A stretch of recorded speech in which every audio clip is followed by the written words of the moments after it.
Bismillahirrahmanirrahim. Hello and welcome to program Insight in V News English. Dear viewers, we will focus today's conversation on Afghanistan, particularly the hideout saved centuries of terrorists based in Afghanistan.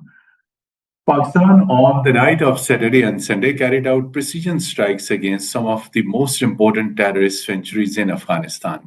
So far, according to official reports, and this is according to the official statement made by the government in upper house of the parliament, more than 100 terrorists have been eliminated. What was the purpose? And whether the purpose has been the objective and the purpose has been achieved. To discuss this all and all related issues related to rising terrorism from Afghanistan, we are fortunate to have with us Senior Strategic Affairs Analyst Dr. Syed Muhammad Ali Saab. Dr. Syed Muhammad Ali Saab, very warm welcome in program Insight in V News English. Thank you for having me on your show, Saab. It's a pleasure to have you.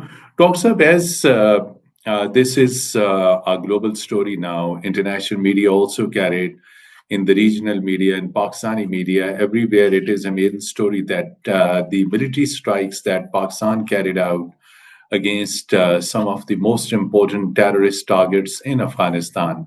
Would you like to share some details that how many terrorists have been targeted and the purpose of these strikes have been achieved? Thank you, Mateen, for inviting me on your show. Let me first briefly discuss the purpose of these strikes, and then we can discuss how and why they were carried out. To begin with, I think it is very important to realize, as you also mentioned in your initial remarks, that Pakistan has faced a growing brunt of rising terrorist attacks inside Pakistan. And the more recent deadly attacks included one in Islamabad, included one on the courts, the judicial complex in Islamabad, another one in Bannu, and another one in Bajor as well. And according to credible intelligence, these attacks were planned, coordinated, facilitated, and supported directly from several terrorist camps inside Afghan territory. Secondly, you must have noticed that both Daesh and TTP also claimed responsibility for these attacks. And thirdly, and most importantly, you've noticed that from the Afghan Taliban, there have never been any condemnation, Mateen Saab, of any major terrorist attack inside Pakistan. But when Pakistan has exhausted all diplomatic channels, both at bilateral and multilateral levels, involving friendly countries like Turkey, like Qatar, like Saudi Arabia, to convince Kabul administration to rein in these terrorists, but to no avail, which has forced Pakistan in exercise of its right of its self-defense according to UN Charter, according to international law. It carried out a very carefully planned and flawlessly executed precision strike against the terrorist camps where these terror attacks were planned, facilitated, and executed. And I think Pakistani armed forces must be appreciated for their vigilance and readiness. And let me also take this opportunity to reject all the allegations made by Kabul administration that these were carried out against civilian targets or they were targeting any children and women, because Pakistan has no interest or incentive to target any civilian or unarmed children and women, because Pakistan has no ill will against any peaceful civilian Afghan citizen. But these are the terrorists belonging to TTP and Daesh, which were carefully targeted in these 7 bases which were selected by Pakistani armed forces. Dr. As you said, that Pakistan has no ill will against peaceful people of Afghanistan. And when all channels were exhausted, then finally Pakistan carried out these strikes. So there was an important statement delivered in Pakistani parliament today. Federal Minister Tariq Fazil Chaudhry claimed that Afghan Taliban demanded Pakistan 10 billion rupees. That amount should be given to Afghan Taliban so that these terrorist sanctuaries or their locations could be relocated. And even at a point in time, Pakistan was ready to pay, but Afghan Taliban did not again give any assurances. Question is, Afghan Taliban, as you also hinted, they never condemned these strikes.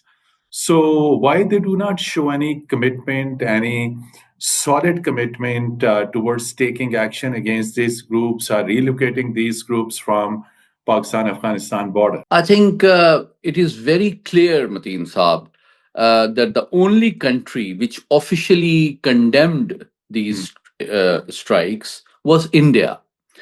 And the Indian government condemned these strikes. And this is very significant Hmm. because in the visit of India by the interim Kabul Foreign administration foreign minister. minister, he assured New Delhi that Afghan territory will not be used for harming any interest of India. And this is really a surprise for Pakistan, because that is exactly what Pakistan has been demanding as a clear, verifiable, and transparent commitment from Kabul administration that Afghan territory should not be used against Pakistan. But they are giving this unilateral, unconditional commitment to New Delhi, but protecting and harboring these terrorist organizations. And even when Pakistan carries out a carefully planned retaliatory strike against these terrorist organizations and harms no civilian or government officials, Hmm. still Afghan administration wants to not only defend them but also wants to retaliate against Pakistan. So I think this is a clear evidence that Kabul administration is not only deliberately protecting these terrorist organizations, but consider these as part of their, official statecraft, and they are carrying out these attacks using the arms left by the ISAF forces, United States. which are in Exactly. possession of the Afghan Taliban. So, how can Afghan Taliban allow access to the latest arms left by the ISAF forces to TTP and Daesh? So, it is not possible without the permission and active facilitation and support of the Kabul Hmm. administration that these terrorist attacks are being carried out with more deadly effect and with greater frequency. In the last year, I think in almost 70% of these attacks, the footprints were directly linked to Afghan Hmm. soil. And in some of these attacks, like the Bajor attack, some officials of Afghan special forces, like Mr. Abuzar, was Hmm. found directly involved. So we have clear evidence, Mateen Saab, that Hmm. Afghanistan is directly and involved in deliberately planning, attacking, and facilitating these terrorist attacks against Pakistan on three accounts. Number Hmm. one, former and important officials of Taliban regime, including a member of their special forces. Abu Zar was involved in the recent attack. Hmm. A son of a former governor of Nangarhar province was also involved.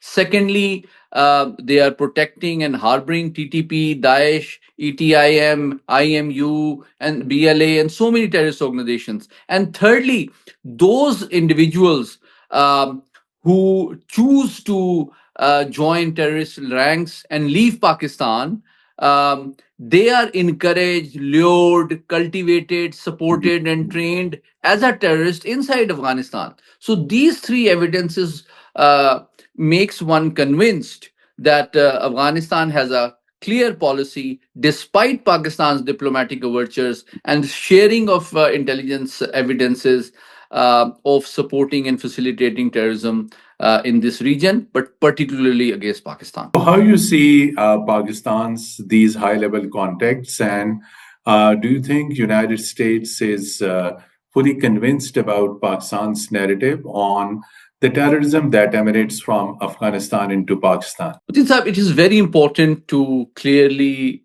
point out that Pakistan is not fighting terrorism only for its own national security.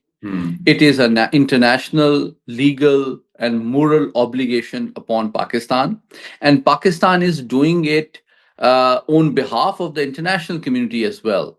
Because, like the US State Department, like the report by the US Annual Intelligence Assessment, and like the report by United Nations, provides compelling proof that Afghanistan has again re-emerged as a epicenter of global and regional terrorist organizations.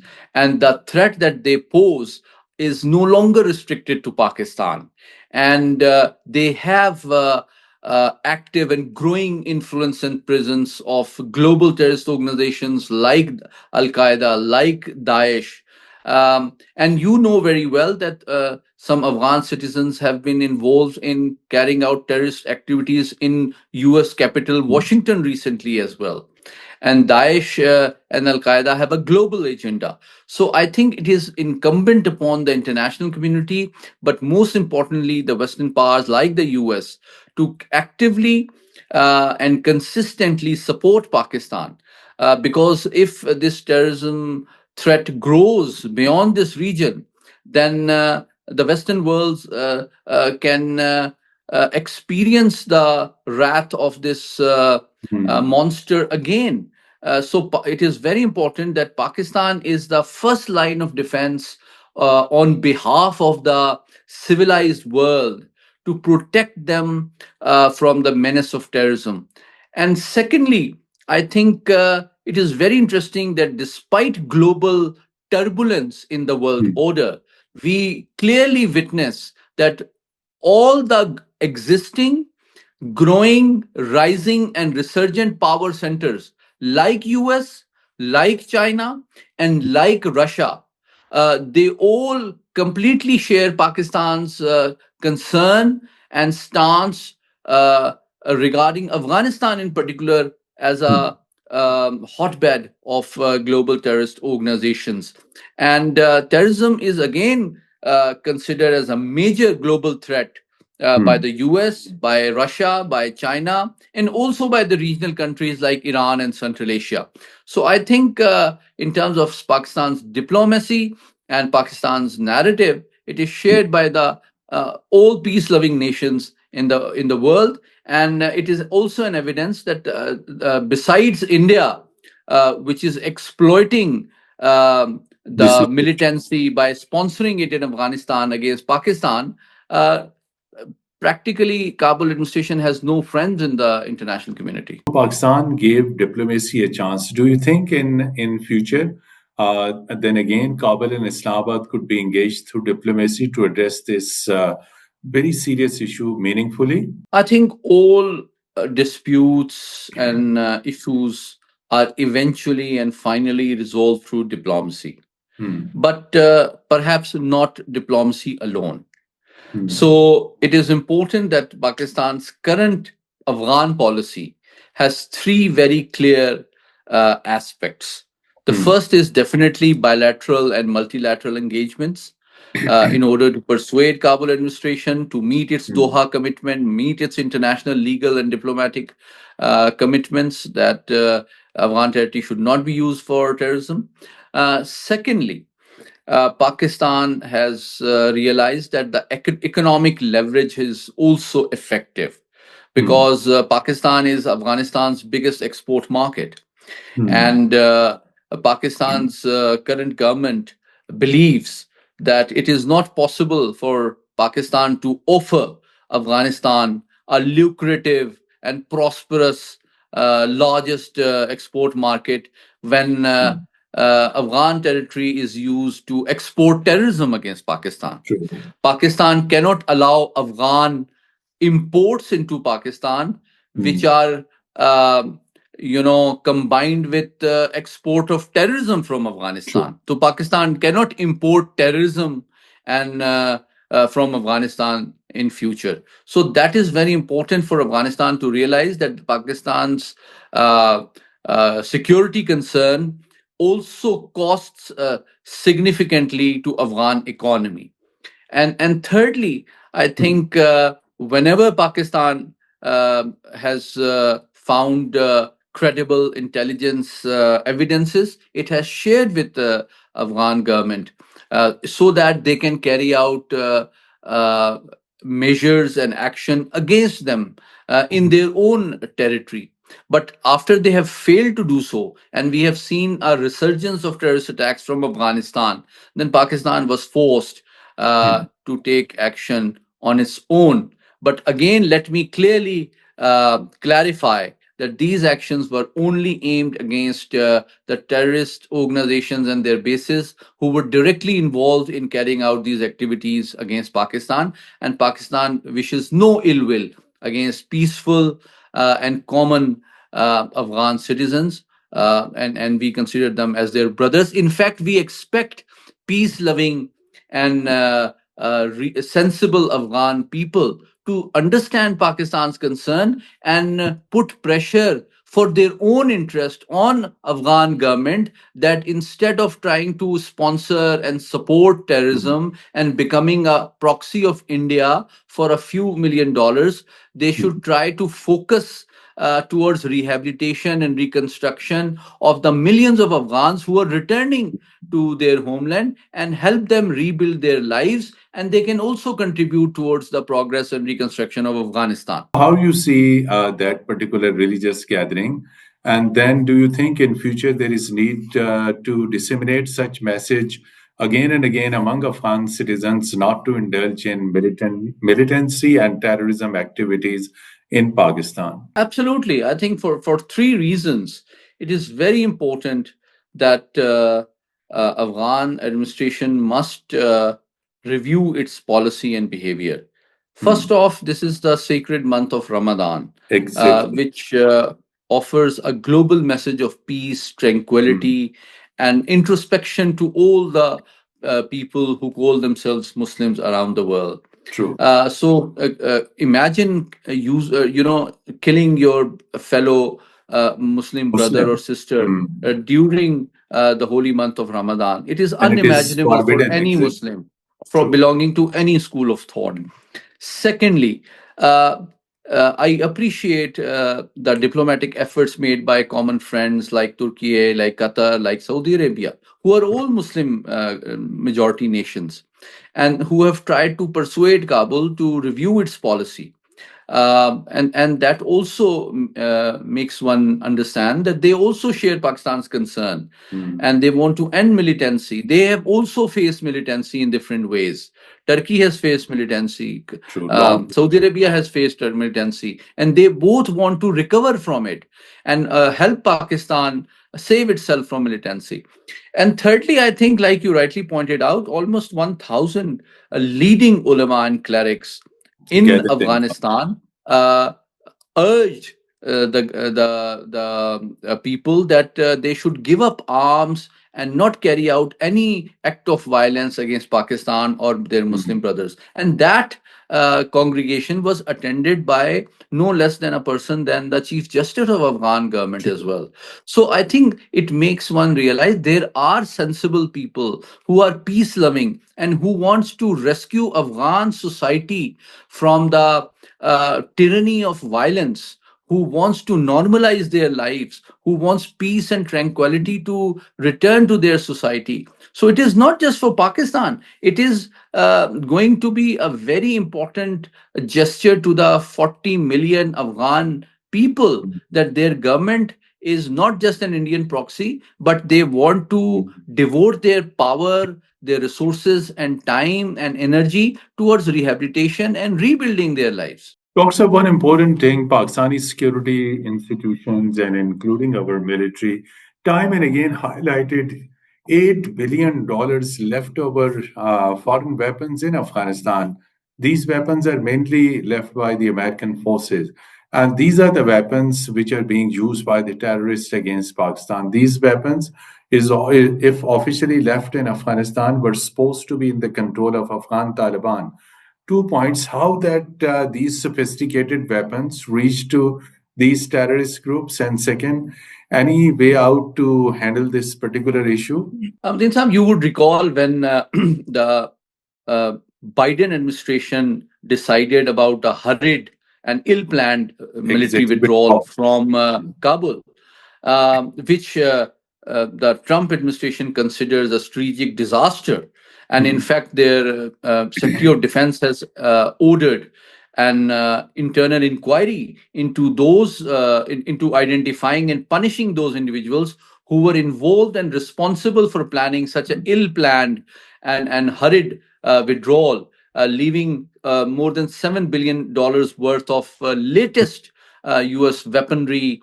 I think there are more than 427,000 different types of weapons Hmm. which were left behind.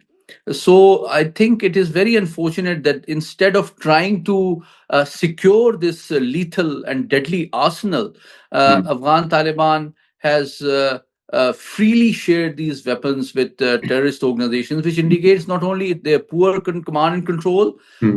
but very irresponsible behavior, that these weapons are being used by the terrorists. And that also provides one compelling evidence that whether it is Daesh or TTP or BLA, which are relying heavily on these Western arms, it Hmm. means that they have complete access to these arms, which are supposed to Exactly. be controlled by the Afghan administration. So that is an evidence that there is no difference between these terrorist organizations and Kabul administration. So that is something which is very alarming, and that is why perhaps the Director of National Intelligence of U.S. Hmm. Tulsi Gabbard once warned the U.S. Congress during her testimony that this was such a irresponsible military withdrawal, and which has led to Afghanistan re-emerging as a global threat, particularly to U.S. interests as well, that U.S. Might be forced to one day return to Afghanistan. Lastly, I would like to seek your comment how you foresee and predict future security scenario of the region. Well, if you're talking about South Asia, Yes, in the um, terms of this let me, Afghanistan, Pakistan, yes, this because region. on a lighter note, I think Middle East perhaps takes more interest and attention around the world because of the escalating crisis there. But I Exactly. think South Asia continues to remain a region Hmm. which has almost 20% of the world population, has Hmm. world's most important resources, has the world's priciest geostrategic location. But the destiny of these 20% of this planet's humanity, which is inhabiting South Asia, depends upon a rational and review of Indian strategic ambitions. Because Hmm. if it wants to review its strategic ambition of achieving hegemony in South Asia and Hmm. considering all the neighbors as its proxies and trying to destabilize them, then obviously these 2 billion people who are living in South Asia are going to suffer and lose and miss opportunities for progress and prosperity. So it is very important that in its emergence and ambition, India Hmm. also becomes wise and more responsible. That and it decides to share this region in a responsible, peaceful, and stabilizing manner with all its neighbors, so that its own 1.4 billion people also can focus towards improving their quality of life, and we resolve the long outstanding international dispute of Jammu and Kashmir as per the wishes of the Kashmiri people and True. UN Security Council resolutions, and India stops supporting terrorist organizations. Only then, I think, this region can become stable, secure, and hopefully prosperous. Thank you so much indeed. Takeaways that if India behaves with responsibility and takes responsibility as a civilized state, not as a state which promotes transnational terrorism, so peace and security is granted when India behaves properly and with responsibility.